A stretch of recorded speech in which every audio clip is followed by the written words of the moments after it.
Hey, can you bring me my hat? Can you get my hat?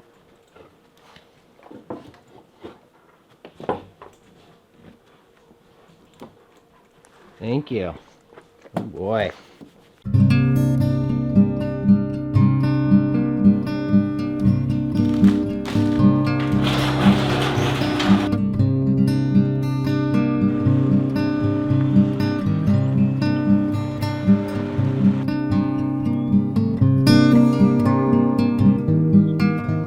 So nothing really too exciting going on today. Just gonna do a little vlogging, I guess. Show you some of the small things that's going on. Nothing really exciting, like I said.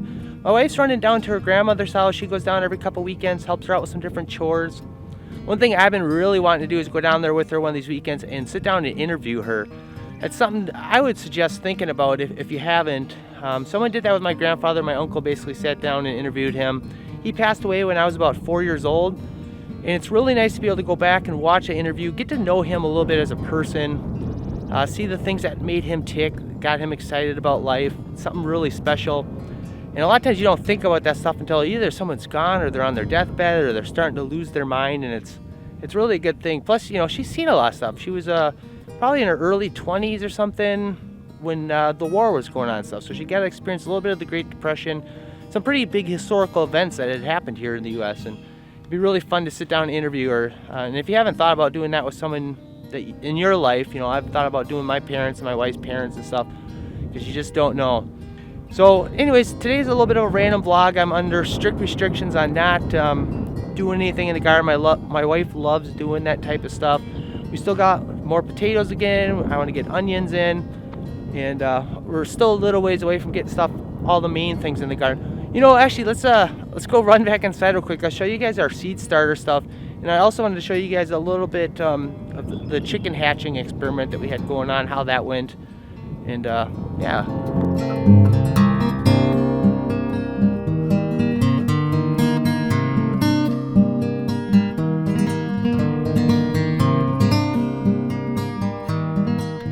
We do our seed starters down in the basement, just more space down here.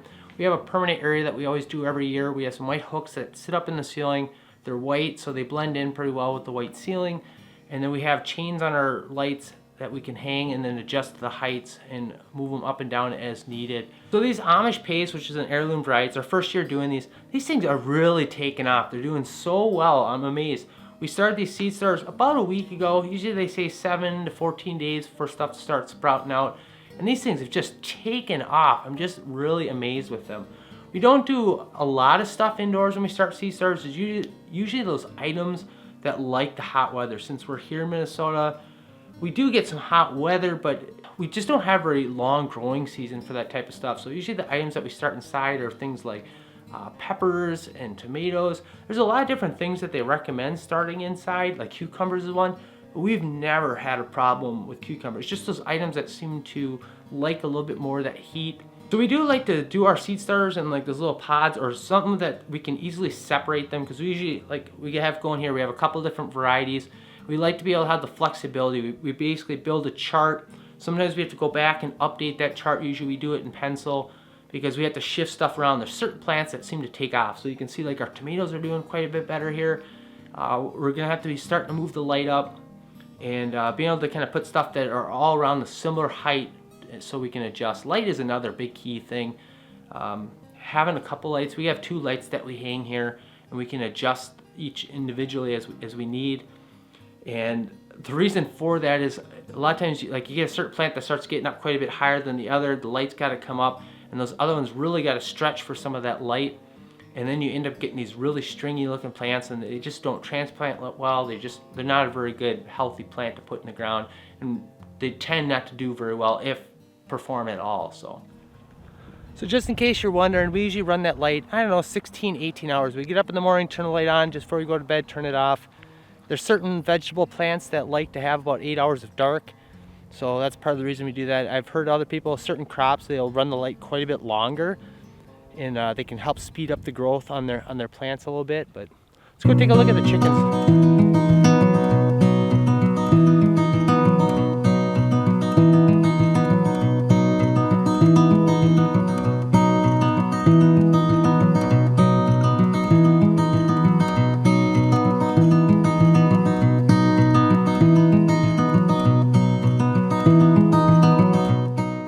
give you guys a little background. Last year, in the fall time, we decided to part ways with our layers. Generally in the past, what we do is we always have a set of layers on hand, and then we usually do meat birds in the summer.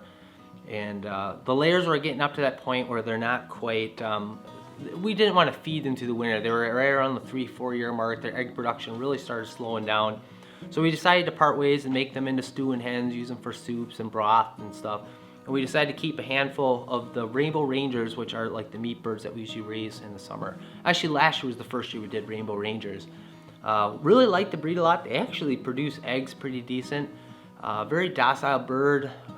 They don't put on weight quite as quick as like a white broiler. They're really good at free ranging.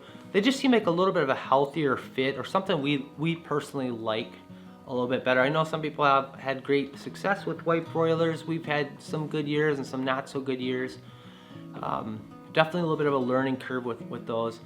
So anyways, we're kind of in this weird limbo spot right now, because we are reevaluating some of that. We're going to probably change up on how we do things. We're going to probably switch to more of a crossbreed, something that still has a fairly high egg production, and a heavier set bird, so it kind of fits both sides. And we'll move to more of like what Off-Grid and Doug and Stacy call food on demand type setup. So we're not going out and butchering 25 chickens at one time.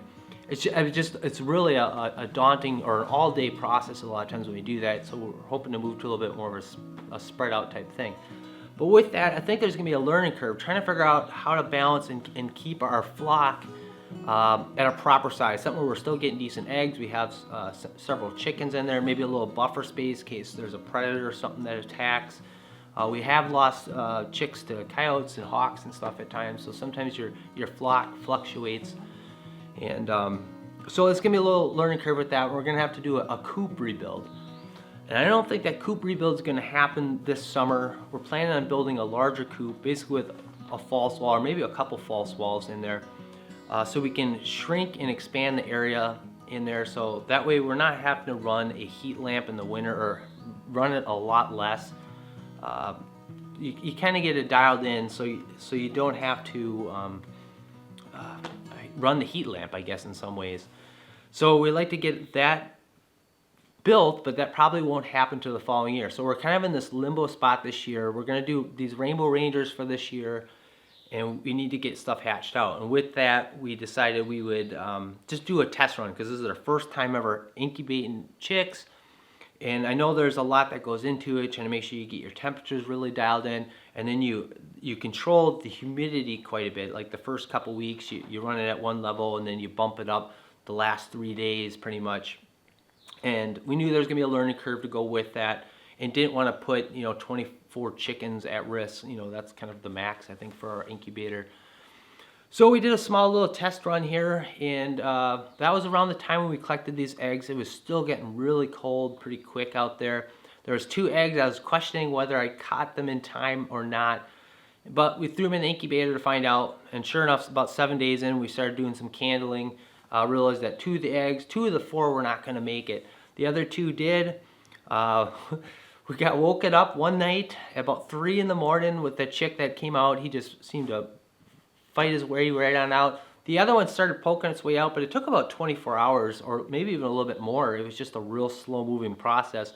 And being rookies, we probably didn't do the smartest thing, and we moved our the one that came out early into our brooder.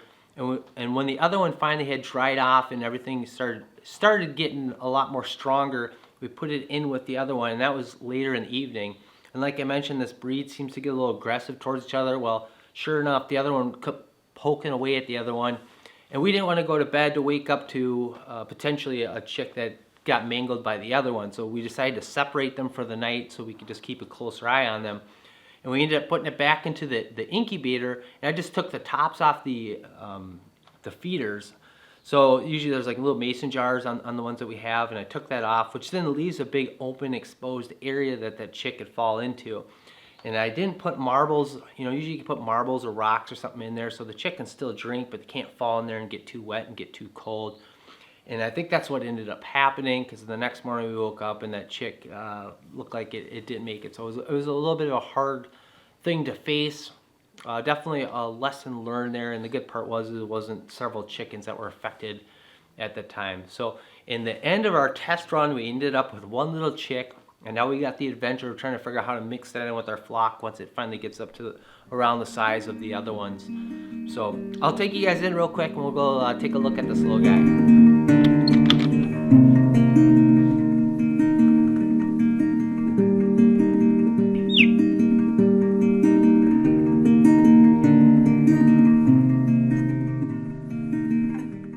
So I have to admit, it's been a lot of fun watching this unravel over the last 2 weeks. A lot of you guys mentioned that you guys do chicks a little bit later in the season. Didn't really think much about that until you guys mentioned that. So I think this year we're going to push things back just a little bit. If you think about it, there's a 21-day incubation period. So I think we're going to push things back a couple more weeks here, and then we'll kick off a larger batch. And when everything's all said and done, we're hoping to end up with somewhere around 45 chicks or something. 40, 45, something around there. So really looking forward to it. Hope you guys enjoyed the video, and we'll see you on the next one. Thanks for watching.